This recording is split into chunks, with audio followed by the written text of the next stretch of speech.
Welcome to the inaugural episode of the Victory Podcast. My name is Monique Watson. I am your host, and I just want to welcome you and thank you for joining us. So what's the Victory Podcast? That's what I wanted to share with you with Charlotte. Victory Podcast was born out of divine inspiration, for lack of a better term.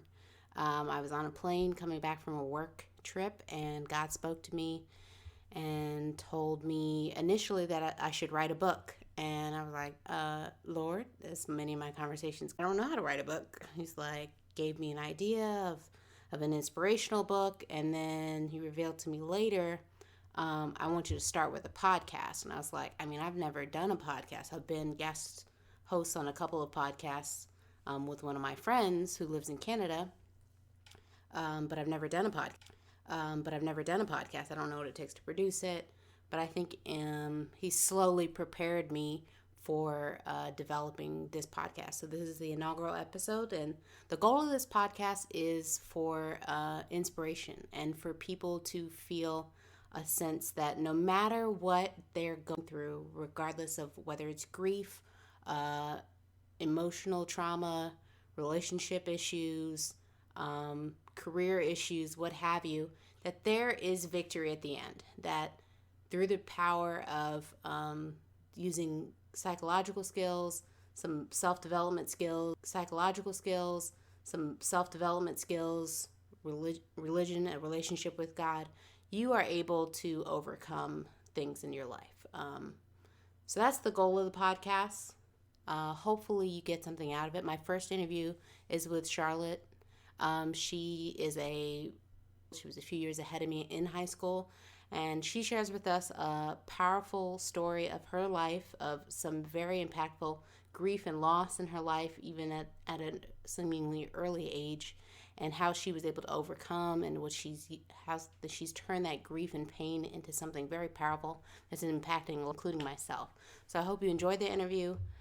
Please feel free to hit us up with any questions, feedback, interview requests. If you want to be on the Victory Podcast, please contact us at thevictorypodcast.com. Thank you so much for listening, and here's my interview with Charlotte.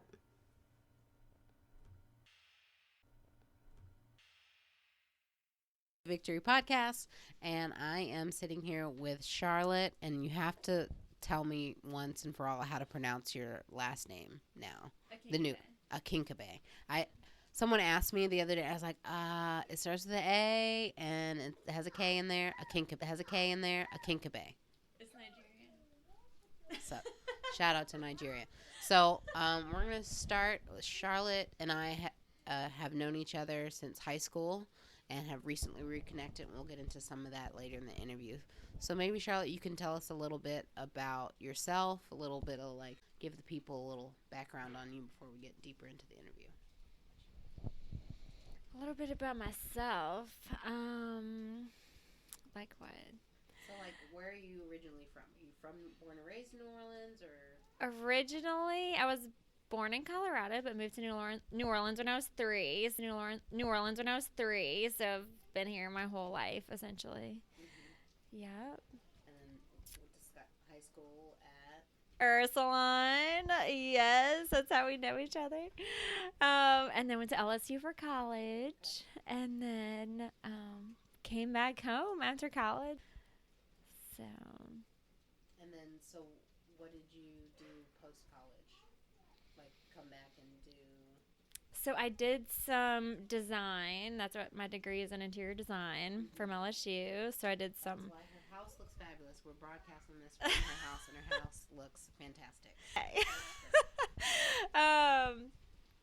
So yes, my background's in design. So I did some hospitality design, some residential design, and it took me a while to find what I was really passionate about and love to do. But now I'm health coaching and I love it. Yeah. So to get in a little bit, maybe a sadder space, so one of the reasons I wanted to interview is the first kind of couple of episodes of the podcast will center around grief. And you've told me a little bit about, your first husband who passed away. Maybe you can kind of give us a little bit more on that, of kind of what happened, or kind of how y'all met, that happened, and kind of dealing and coping with that. So I ended up back in New Orleans after.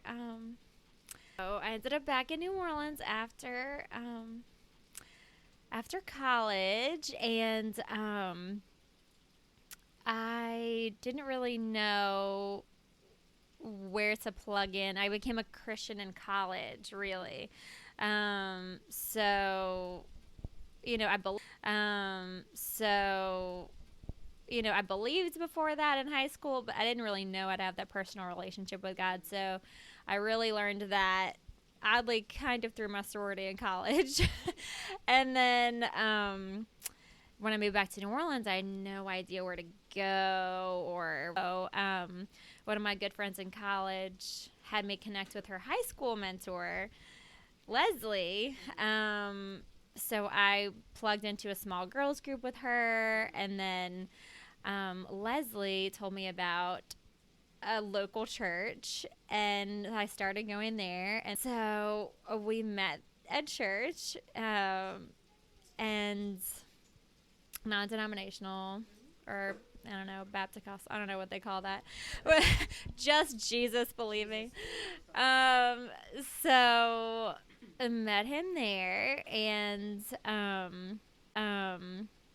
we started connecting through design, because he loved design. At the time, the church we were at was going to do some to help a church across the street do some renovations, and so he found out I did interior design. Love nonprofit design. That's super fun. That's what I did a really big project on in college, and so we met for that, and we talked about that. He saw some of my work, and he was like, "Oh my gosh, like, I want you on my team. It's amazing." And it was just really fun to connect that way, but also to get to know who he really was, and how amazing he was, and how his heart was very similar to mine, and he just loved the Lord, and was super fun at the same time. So it was kind of hard for me to find that combo in someone. Yeah, sometimes you get one or the other. Right. You're like, okay, not a big maybe relationship with God, or no relationship with God, but cool person. Yeah. Hi, Warren. Oh. Cameo appearance by Warren. Just 2 seconds. Say hello to the people. Cameo appearance by Warren. Just 2 seconds. Say hello to the people. Hello. Hello. Oh, don't eat it. Don't eat it, please. It's probably a little bit dirty. Okay. Thanks, Warren. Thanks, Warren. So I have a 2-year-old now, and that's him. He's Warren. Hello. Hi. Say hi. Hi. Bye. Say bye. Say bye-bye. What was I talking about? Oh, yeah, so I met Edmund, was absolutely, like, so impressed with him all the way from the inside out, and we dated for a couple years before we got married, and it was really fun. We had a ministry together. He started a fashion magazine in New Orleans for ministry to reach that whole people group. So we did a lot of events together and things like that. Actually, the issue right before he passed, I became his official assistant creative director, and it's such an awesome thing. And and he was actually an engineer, a full-time engineer for Entergy. Okay. Really. And then so he had both of that going, but he was just an incredible, amazing person all the way from the inside out, no matter where he was, whether it was Entergy or the magazine or at church. He was just the same Edmund, just seeking God about whatever was coming his way, and super passionate and awesome. And so we were just a great team together. And really, when we were dating, that's what I prayed was, hey, God, if we're going to be a good team for you together, bring us together. So I think that's probably the number one thing that I would say is probably my number one advice is to go into a relationship with that mindset of not for any selfish reasons, but God, if we're going to be a good team for you together. So then we were only married for 10 months before he died of a heart attack. Was there any kind of like health problems or just kind of out of the blue for that? Not that we knew of. Now looking back, maybe what he thought was acid reflux was Or just kind of out of the blue for that? not that we knew of. Now looking back, maybe what he thought was acid reflux was probably a mini heart attack. But yeah, so I took him to the doctors the week he died. Like, he got sick on a Sunday, took him to the doctor, was totally misdiagnosed, not tested at all, and then he died that Sunday. So it was all within a week. Yeah. That is, so you're, newly married, you're, what, around that age, what were y'all about? I was 25, so he was 30. Yeah, so plenty of future, plenty of, life ahead of you in theory, Or he was 31 when he passed, but still. I think when he got, yeah. So 30's the new 20, so, that's what I'm telling myself as a 31-year-old now. Yeah. So you expect 30 plus years, 40 plus years. Daddy's gonna come back. So you expect 30 plus. You went to work. Let's play the quiet game. You want to play the quiet game? Now we're recording again. So we're back with Charlotte, and she was telling us about your husband, and you brought him to the doctors and all that kind of stuff. So I'll let you hand it back over. Yeah, so he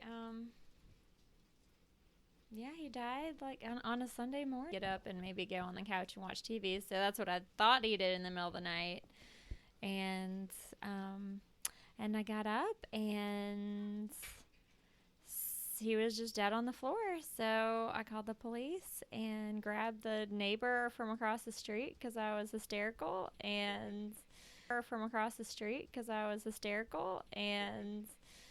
so she could talk to them calmly, and that was it. Then there's life after. And how was that?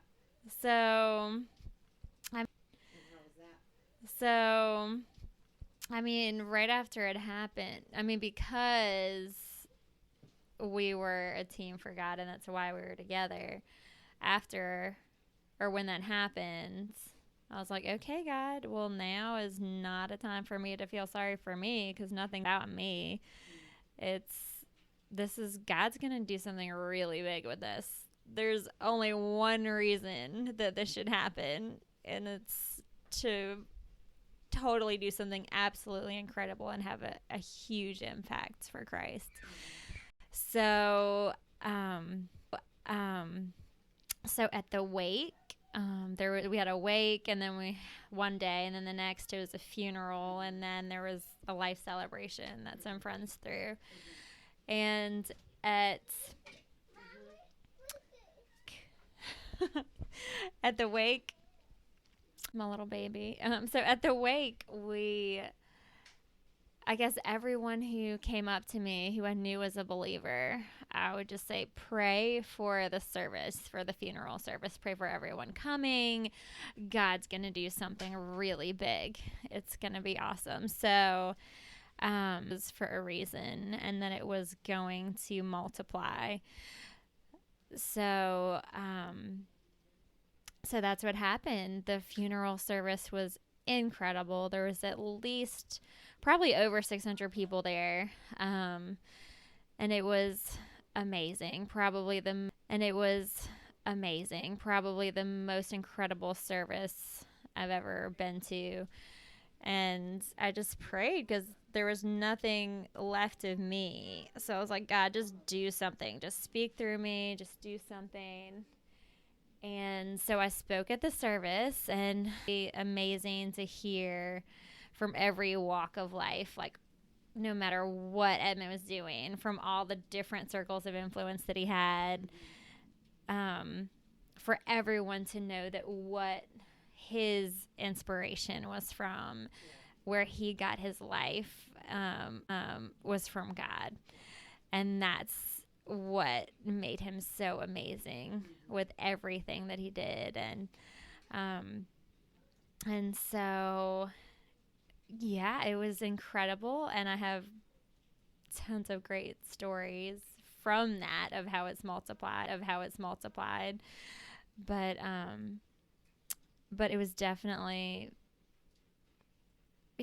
God just, he was faithful to turn it into something incredible for him. When we don't turn in and look at ourselves and we make it about him, he does something phenomenal with it.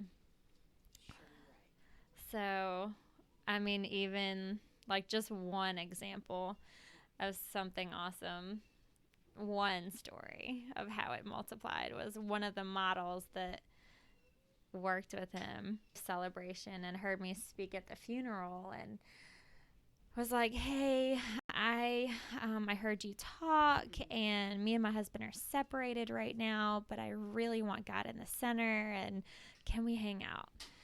So maybe like a week or two later, we met up for brunch and talked. And basically, she didn't really know about a personal relationship with God, but she believed. So I was like, cool, let's go book shopping. So I went book shopping and gave her one of my favorite books, a couple good devotionals, picked out some Bibles for her and she was just ready. She was ready for more. She saw there was something more, and she wanted that in her life. And so she dug in. She read the whole book that I gave her, Battlefield of the Mind by Joyce Myers. And the next time we met, she was so excited. She was like, I'm finally able to have victory in my life. Like, this is amazing. So she was getting it. She was seeing there was something more. And then it's been a long journey with her, but it was so cool to see her turn around. And then not long after that, her husband also turned. And then not long after that, her husband also turned around. Something tragic happened to him too. So his best friend died in a plant explosion. So he was a mess, and they were separated at the time because he saw a change, and her name is Jessica's life. So Jessica called me when that happened in his life and was like, hey, can you talk to him since you've had this loss in your life too, like a great loss? So me and my boyfriend at the time, AJ, met, who's my husband now. And yes, you could see the difference in the whole countenance of everything. He came into conversation totally hopeless and just kind of miserable. And after just talking to him, speaking some love and truth into his life, he hopeless, just kind of miserable. And after just talking to him, speaking some love and truth into his life,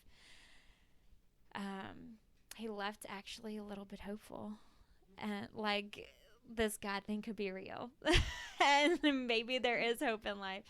So there was him getting saved, his whole family coming back together. They have a little girl together, so bringing their family back together, getting baptized together, and now they're leaders in the church together. And anyway, so it's just one little seed that if that hadn't happened, then all of this, and now like all of Dallas's family, Dallas is Jessica's husband, getting saved too. So just, you never know the ripple effect when you put the focus on him and not on us. Wow. Yeah, that's definitely good. And let's switch gears a little bit to kind of lighten it up a bit. And so how we reconnected, for those on the podcast, is friends on Facebook, and sometimes friends on Facebook from people you sort of kind of know, and you see things. Oh, well, they live life, I live life, so on and so forth. Maybe we can talk a little bit about. Okay, so one, by the way, AJ, her husband, fantastic human being. Met him. Warren's, who you've heard, and we'll probably leave some of Warren's ad libs at least in the end, or somewhere in there. Lovely 2-year-old angel, air quotes around angel. No. And then how she got into health coaching. Maybe we can kind of talk a little bit about that and where you were in your own health journey, and then kind of get into it. And then now you turn into a coach from just experiencing it. Yeah. So like I said, I tried so many different things. I started in design. And then I even tried out going back to school for engineering. I just was trying to find something that I was never bored with, was always growing me. So I was, trying to find different things. I quit a job at an architecture firm, became a Bar 3 instructor, and then, that paid nothing. So then I just did the sales side of design just to have a real paying job. And I was just not passionate about it. I did not feel like I was serving my purpose and my calling. I knew I was just made for more. So I felt like God was saying, you need a spiritual mentor again in your life. So I reached out to Leslie, my good friend from high school mentor that I met up with in 2009 when I moved to New Orleans. We kind of lost touch because she moved to the North Shore. So I had no idea. We met for lunch, and she had been health coaching for a few years at that point, and it was her dream job. She was like, this is more of a ministry than anything I've ever done, and it pays well, and it's so rewarding. And I was like, oh my gosh, that's what I need to do. Like, that's everything that I love. I love, like, having a good quiet time, getting a good workout, having an impact on people's every job. So I quit my job. I wasn't my fully healthy self at that point because I was not in a job that I was happy in. So, you want to go have a cocktail at the end of the night from a stressful day. Let's be real. So not do anything healthy. Yeah, exactly. So I was like, cool, let me get healthy. I'll start coaching. I'll get healthy. My first week on program, I got pregnant. Surprise! So that was baby Warren.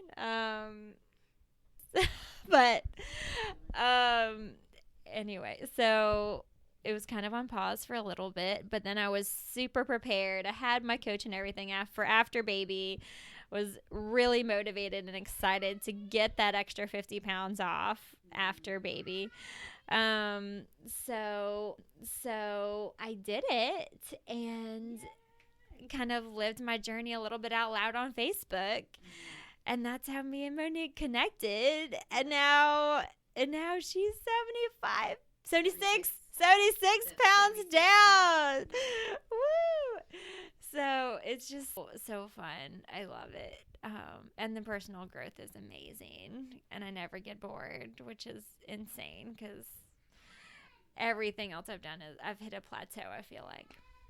Yeah. So maybe you can tell and speak to the people about a little bit about the program and kind of some of the like high level things, and then maybe how they can reach out to you if they're interested in learning more about health coaching or the program. Sure. So program's amazing. So I coach a structured eating plan and lifestyle program.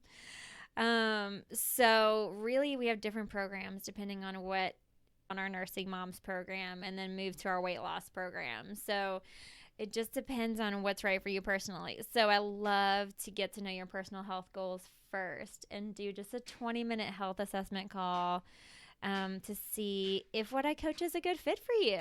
If it is, great. If not, great. I just love you. If it is, great. If not, great. I just love being an encouragement to you wherever you are in your personal health journey.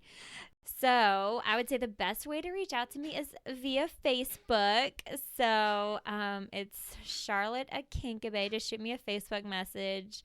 CharlotteAkinkugbe.